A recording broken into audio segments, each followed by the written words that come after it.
Hello. I knew something was wrong the moment Darren smiled. Not a nervous smile, not the kind that says, I wish I had better news, but the smug little half grin of a man who enjoyed swinging the axe. I was sitting 2 rows behind Danielle in the all hands meeting, still clutching my coffee like it could somehow soften the blow we all felt coming. The presentation on screen had the usual BS: strategic efficiency measures, Q4 liquidity, positioning for long term growth, corporate euthanasia wrapped in PowerPoint. But then Darren stepped forward, polished shoes, no tie, sleeves rolled up like some finance cowboy, and dropped the line that would flatten the room. There will be no bonuses this year. We've made this decision in the interest of long term cost savings. Silence. Thick, breathless silence. No gasps, no protests. Just dozens of people blinking in disbelief, waiting for the just kidding that never came. I saw shoulders sag, a guy in sales physically slump over his laptop. And Darren? Darren just adjusted his mic like a TED Talk wannabe and went on talking about resilience and shared sacrifice. I swear I heard Daniel exhale through his nose, just once and then nothing. He didn't flinch, didn't type, didn't move, just watched. And I remember thinking, that man is filing this moment away somewhere cold. Hey, before I go further, do me a favor. If you're listening and not subscribed yet, hit that button. 97% of y'all never do, and it really helps the team keep stories like this alive. Drop a like too if you've ever wanted to throw a spreadsheet at someone's smug face. All right, back to it. I'll admit, bonuses weren't guaranteed, but they were expected. We'd hit targets, not blown them out of the water, sure, but enough to justify something. The real sting wasn't just the money, it was how he said it. Like we were all lucky to still be breathing his air. And when one of the interns, Rachel I think, asked timidly in the Zoom chat whether the exec bonuses were affected too, Darren actually laughed. We're all taking hits, he said, which wasn't a yes and definitely wasn't a no. After the meeting, people shuffled back to their desks or logged off looking stunned. HR pretended to be available for any questions. Slack threads lit up for about 15 minutes before dying down under the weight of dread. I passed Daniel in the hallway and gave him a nod. He nodded back, but he looked somewhere else. Not upset, not angry, just distant. Like someone already reading the final chapter before the rest of us even knew we were in a book. That was Monday. On Tuesday, Darren hosted another call, this one more intimate, with department heads. I only caught pieces from outside the glass walls of the conference room, but someone told me later, he said, they should be grateful we kept jobs on the table. It wasn't even said in frustration. It was pride, like he'd done us a favor. By Wednesday, Daniel had stopped using his work laptop entirely and started bringing his own into the office. No one noticed. Or, if they did, they figured it was just him being eccentric. He was always kind of a quiet ghost in finance, reliable, precise, not the type you gossip about. But that morning, I passed his desk and saw something strange, a single sticky note on his monitor that said 7:42 p.m. confirmed. I don't know why that timestamp chilled me. Maybe it was the handwriting, neat, sharp, deliberate. Or maybe it was the way Daniel's eyes flicked up at me as I passed, then back down to his screen without a word. The atmosphere had shifted. Darren thought he'd won. But I had the distinct feeling that someone had just gone very, very quiet for a reason. The week bonuses got axed. I watched most of my department swing between despair and denial. People started calculating their rent out loud like it was a group project. Others clung to hope. Maybe it was temporary, maybe they'd reverse it after Q1, but Daniel didn't join the guessing games. He barely spoke, just clocked in, sat down, and pulled up files that hadn't been touched in months. Some of them weren't even from our current quarter. They were deep, like legacy archive deep, the kind of spreadsheets you only bother opening if you're hunting for ghosts. I passed behind him one morning and glanced at his screen. The tabs weren't normal. They weren't budget reports or revenue projections, they were vendor payments, obscure ones. Names I didn't recognize even after 3 years in finance ops. The files were color-coded like a crime scene, gray, yellow, red, and his fingers moved over the keyboard like he already knew where to look. What got me was the calm. No headphones, no coffee, no click of a pen or muttered curses under his breath, just total stillness and rows of numbers. He didn't even blink when IT walked through to install a printer. He just toggled tabs, side-by-side comparisons of payments routed through entities that had generic names like Ocean Depth Services and Crosswave Partners. One was based in Ohio, the other in the British Virgin Islands. Same invoice ID, same date, two separate wire confirmations. We'd all seen discrepancies before. That's just finance. Numbers slip, files get duplicated, vendors change names. It's the nature of the beast. But Daniel wasn't logging duplicates. He was logging patterns. And worse, the patterns were recent. From what I could gather, just from the brief glimpses I caught, he was tracing a specific trail. One vendor in particular came up again and again, Sirent Consulting. We'd paid them in Q1 for leadership onboarding optimization, which is code for expensive nothing. I remember Darren name-dropping them when he first arrived, saying they were instrumental at his last firm. What Daniel found, though, was 2 payments to Sirent for the same deliverables. One local, one offshored. Different bank routes, same invoice code, and the offshore payment was just over 1.2 million. At lunch, I asked Danielle casually if he thought the bonus freeze was permanent. He looked up, met my eyes, and asked, "Did you ever get the Sirent contract in your doc approvals?" I hadn't. And that was the moment it clicked. Daniel wasn't trying to get his bonus back. He wasn't trying to save the team. He was tracking something rot deep, something Darren either thought no one would notice or no one would care enough to follow. Later that afternoon, I watched him pull a stack of old quarterly expense files from the records room. Not digitals, printouts, bound, time-stamped, some of them with yellow sticky flags from back when we used to manually audit vendor changes. The last person to even touch those was probably retired. I knew because I saw my own handwriting on one of the tabs. He wasn't making noise, he was building a case. There was no fury in his movements, no righteous indignation, just quiet precision, like a surgeon prepping for something invasive and irreversible, or a detective reviewing evidence not because he needed a suspect, but because he already knew who did it, and just had to make the timeline fit. It dawned on me, slowly and uncomfortably, that Daniel might be the most dangerous man in the department, not because he was loud or political or well-connected, but because he was patient. And patience in finance? That's how you catch people who think they're untouchable. I wasn't sure yet what he planned to do with what he found, but I knew one thing for certain. Darren had been sloppy, and Daniel had stopped being compliant the moment that smirk hit the projector screen. I was refilling the coffee pot in the break room when I heard Darren's voice rise above the hum of the fridge. He was leaned back against the counter, talking to Mark from operations. Poor kid looked like he'd rather disappear into the microwave. Darren had his usual plastic smile on, the kind that never reached his eyes, and he was saying, "Honestly, they should be glad we didn't have to make cuts. We kept jobs on the table. That's the bonus." Then he laughed. Not a big laugh, just a short, smug chuckle like the punchline was us. I didn't say anything. Neither did Mark. We just stood there, letting the silence stretch between his arrogance and our restraint. But I caught a glimpse of Daniel passing by the doorway. He paused for a heartbeat. Not long enough to seem nosy, just long enough to hear. Then he kept walking. Same steady pace, same unreadable expression. That night, the office lights stayed on late. I knew because I left my charger at my desk and had to swing back after dinner. The parking lot was mostly empty. Security nodded me through without even checking the logbook. And there, in the far corner of finance, Daniel was still at his desk, alone. Face lit by 2 monitors, no coat on. He didn't even glance up when I came in, but I could tell by the glow of the screens and the faint rhythm of his keystrokes that he wasn't drafting reports or checking email. He was deep, way deeper than anyone had business going after hours. Later, he told me the system he pulled from was a legacy archive called Raven, something built back when our internal audit system was still being beta tested. Most people didn't even know it existed anymore. IT never scrubbed it because it wasn't hooked into our active network. Darren had probably never heard the name. But Daniel had. And Daniel had admin access from a system update 3 years ago.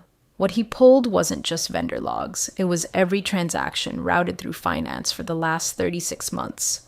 Authorized approvals, audit trails, workflow timestamps, the kind of raw, untouched data that doesn't lie. especially when no one thinks to hide it. He downloaded everything onto a small black drive no bigger than a car key. No encryption, no watermarking. Just raw logs exported by department, year, and account chain. I saw the folders open briefly as he organized them. Names like Q4DUP review, vendor map, and the one that made my blood cool. Darren overlap. He wasn't moving fast. He was moving exactly. And still, no rage, no slamming of drawers or muttered revenge speeches. Just a man who had decided, quietly, absolutely, that he wasn't going to let this one slide. I got back home around 9:15, tried to settle into bed, but couldn't stop thinking about how deliberate he looked, how sure. Then, right as I was brushing my teeth, my phone buzzed. Slack notification, company-wide. Darren had posted in Not in All Staff. Tough decisions aren't fun, but whining doesn't pay the bills. Millennials will understand that once they pay rent without splitting it 5 ways. I stared at the screen for a full minute. The message sat there like a turd in the punch bowl. Comments were disabled. You couldn't even react with an emoji. No one replied. Of course not. No one had to. I deleted the app off my phone right then. Whatever was about to happen, I didn't want notifications for it. Daniel didn't reply either. But somewhere, probably in that same dimly lit office, under the hum of the vents and glow of dual monitors, I knew he'd seen it. And I had the strangest feeling he'd already pressed record before Darren opened his mouth. Daniel stopped bringing lunch. He stopped speaking in meetings. He stopped pretending.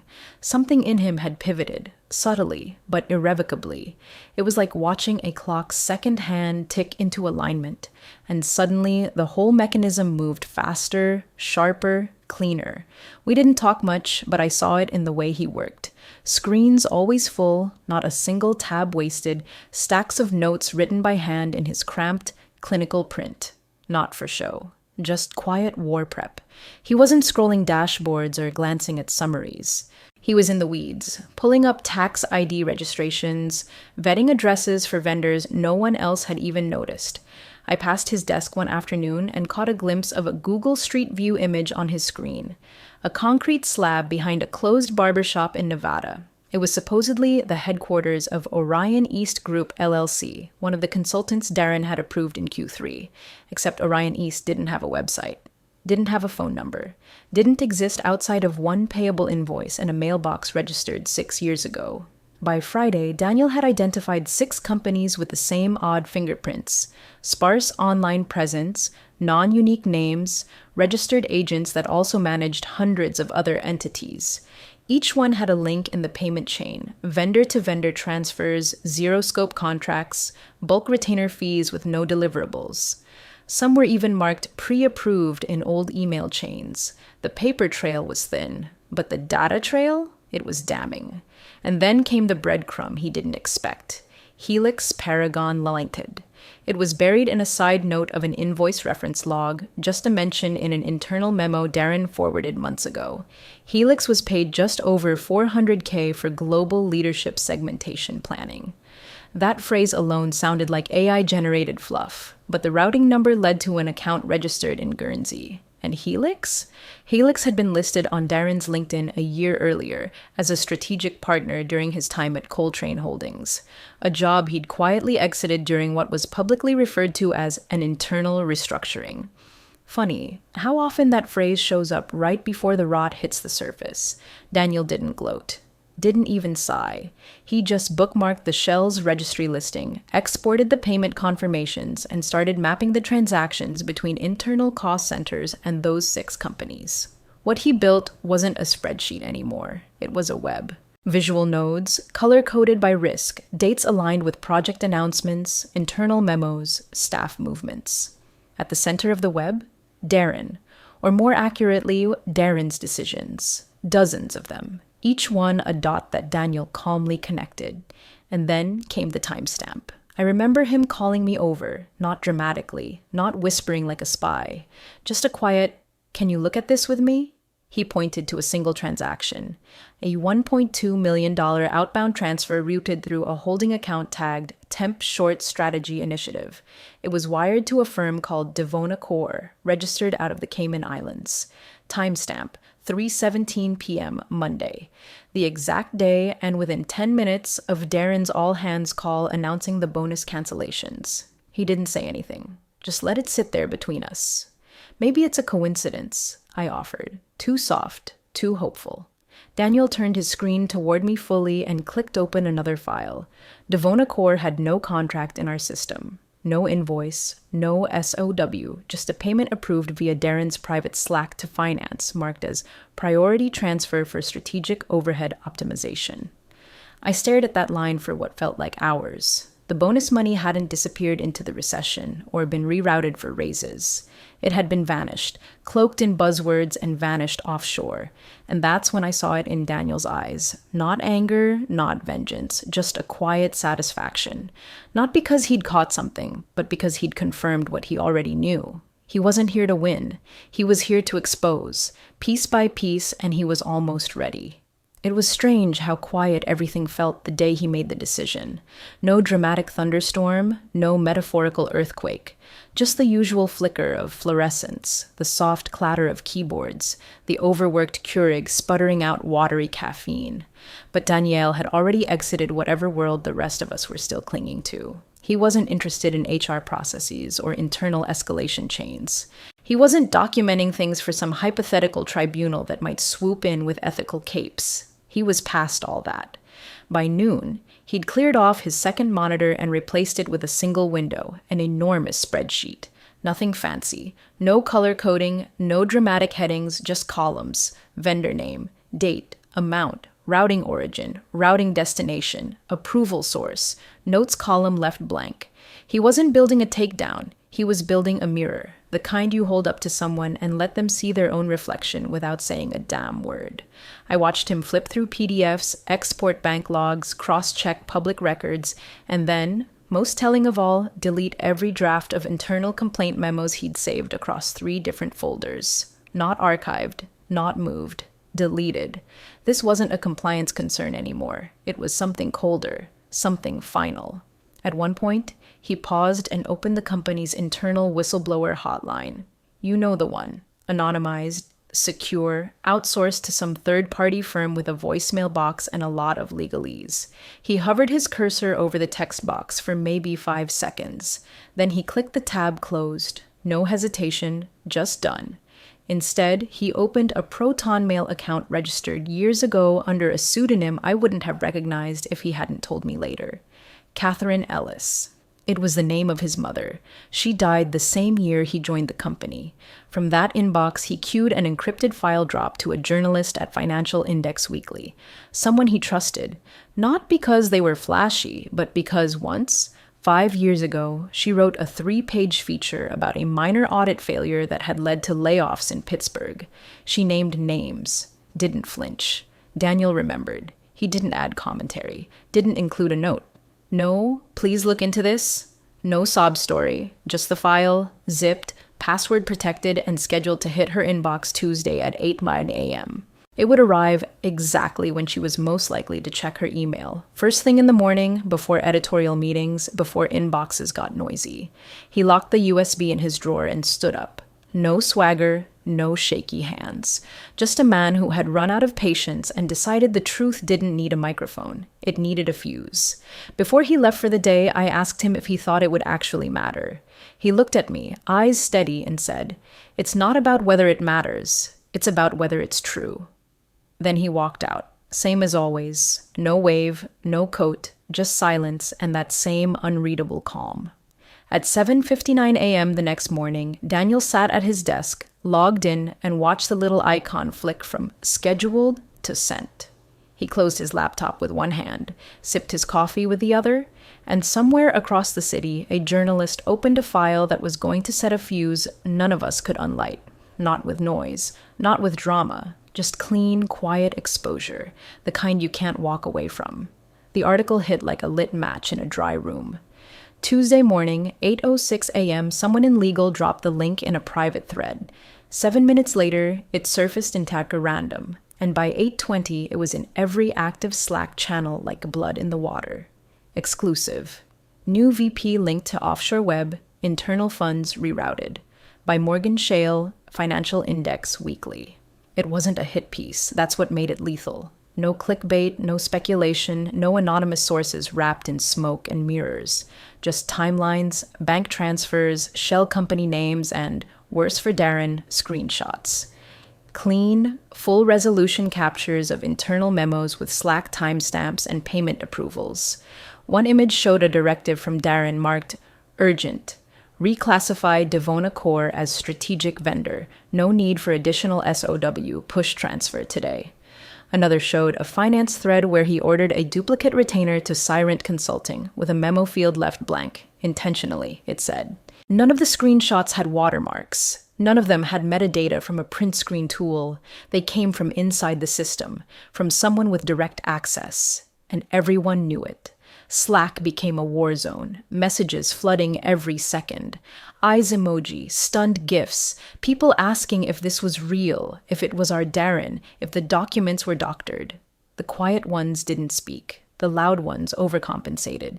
HR locked threads. PR posted a single, "We are aware of the report and are reviewing it internally" in DAR announcements, and then vanished like a magician exiting a burning tent.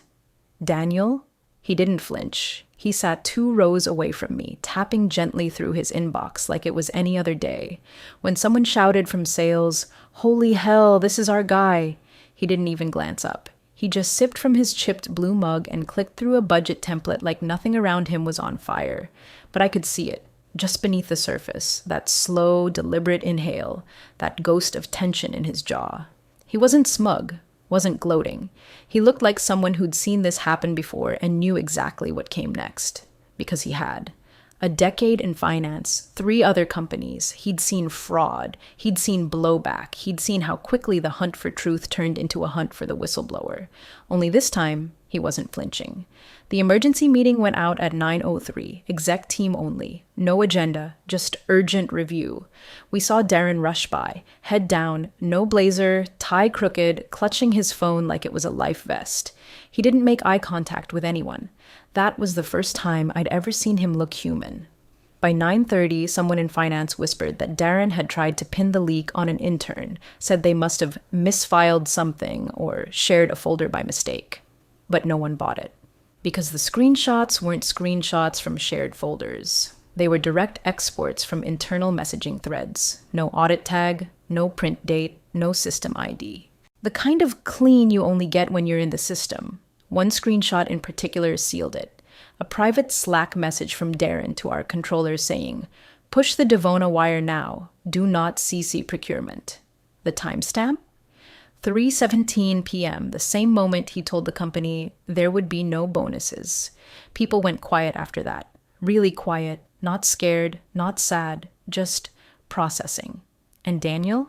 He just minimized Slack, opened a fresh sheet, and typed Jan Risk Impact Forecast.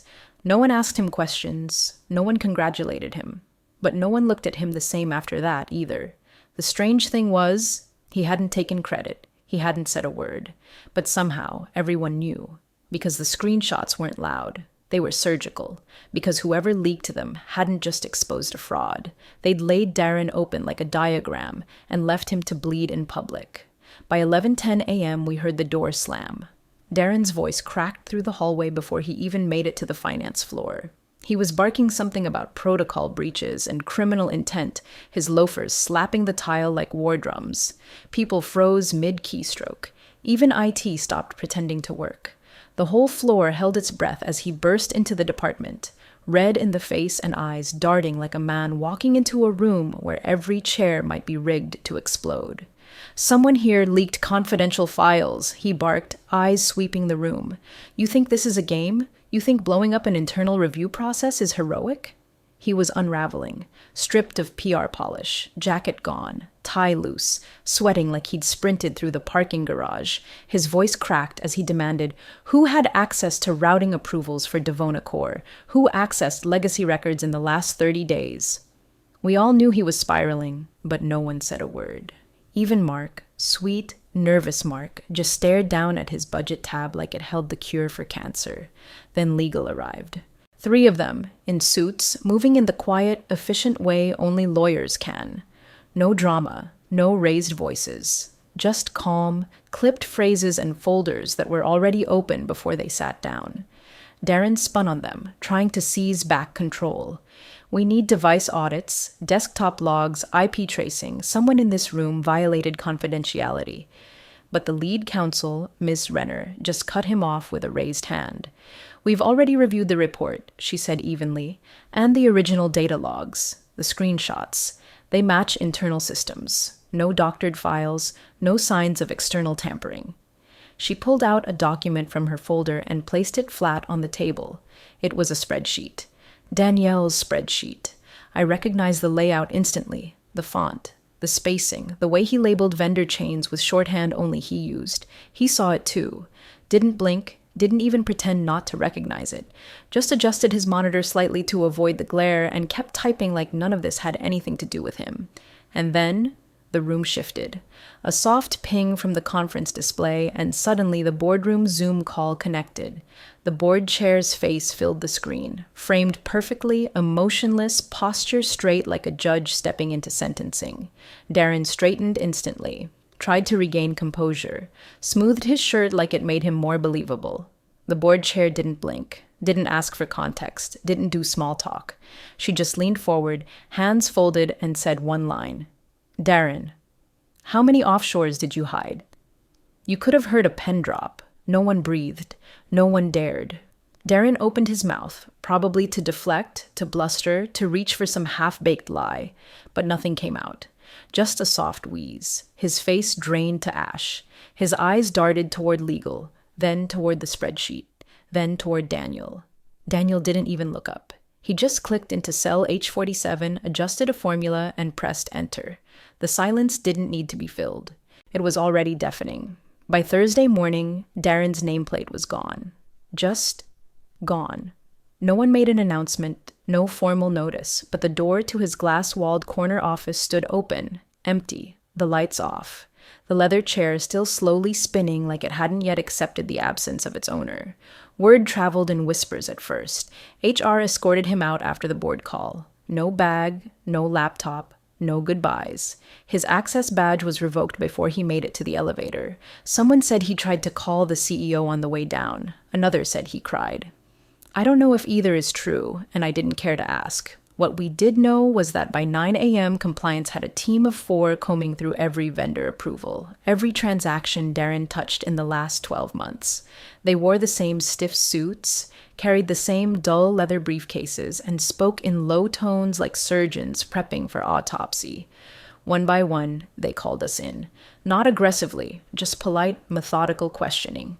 What did you know? When did you see it? Did anyone ever raise concerns about shell activity? Daniel was the last to be called. Not because he'd been overlooked, because he'd already been flagged. He didn't bring any files, didn't come armed with folders or cover stories. Just walked in calmly, no tie, holding nothing but a black notebook he didn't even open. I never found out what they asked him. He didn't tell me, but later that day I saw legal's director lean out of the temporary war room and quietly say to the head of compliance, "He's sharp. We should bring him in, short term." By the following Monday, Daniel had a new task, discreetly reviewing internal controls as a temporary measure, per legal's phrasing. Not a promotion, not a title, just an informal loop-in to help them understand how everything had gone sideways under their nose. He didn't gloat, didn't post a single word in Slack. When I asked how it felt, he just shrugged and said, "It's not over yet." Because he was right. It wasn't. There were still questions, still risk. Internal chatter had already started speculating about the leak. Who, how, why. Theories ranged from jilted execs to rogue interns. PR was scrambling to stay ahead of it. Investor relations sent out a statement full of words like rigorous review, restoring confidence, and transparent recalibration of vendor partnerships. But the smoking gun wasn't just the data, it was the timing. See, what legal eventually discovered, quietly, off the books, was that the Proton Mail account used to send the file to the press wasn't new. It had been registered nearly a year prior, the exact week Darren was hired. The name on the email? Catherine Ellis, the same pseudonym Daniel had used for years in internal system tests, the same alias he'd quietly listed as his emergency contact in legacy HR forms back when they still used paper files. It wasn't rage. It wasn't rebellion. It was preparation. Daniel hadn't acted out of impulse. He'd seen who Darren was the moment he arrived, seen the way he shook hands, who he CC'd, what he called strategy.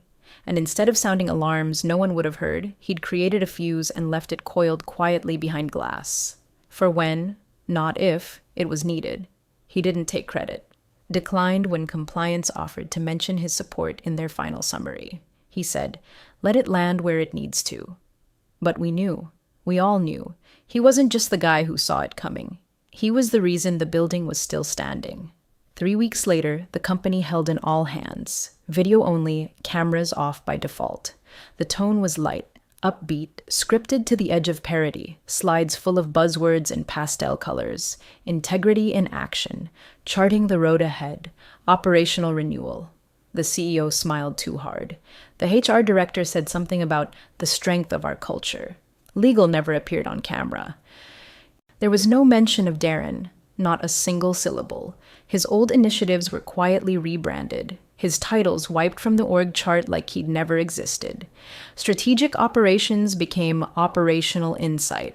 His office, once a shrine to empty ambition, was now Flex Desk number 6, available for overflow seating.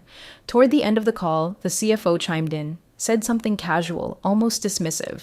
As a gesture of gratitude for everyone's resilience, we've authorized the full distribution of year-end bonuses, retroactively effective last pay cycle. The slide said, retention and recognition. No one clapped, because it wasn't that kind of meeting. But I saw it. Across the department, little breath-holding faces exhaling. One by one, people sat back, hands fell away from mouse pads, and the silence broke just slightly, like tension easing out of a cracked pane of glass. Daniel wasn't there. He'd gone remote after the dust settled. Officially approved by legal and HR, no fanfare. His status on Slack changed to working remotely, do not disturb. Most people assumed he was on some quiet compliance task force. Some probably thought he'd quit. Neither guess was quite right. I texted him during the all-hands. They reinstated bonuses. He replied a minute later, knew they would. It was never about the money. Later that afternoon, I sent him a screenshot of the updated org chart. Darren's entire row was gone, not terminated, not reassigned, just deleted, like a typo someone finally bothered to fix.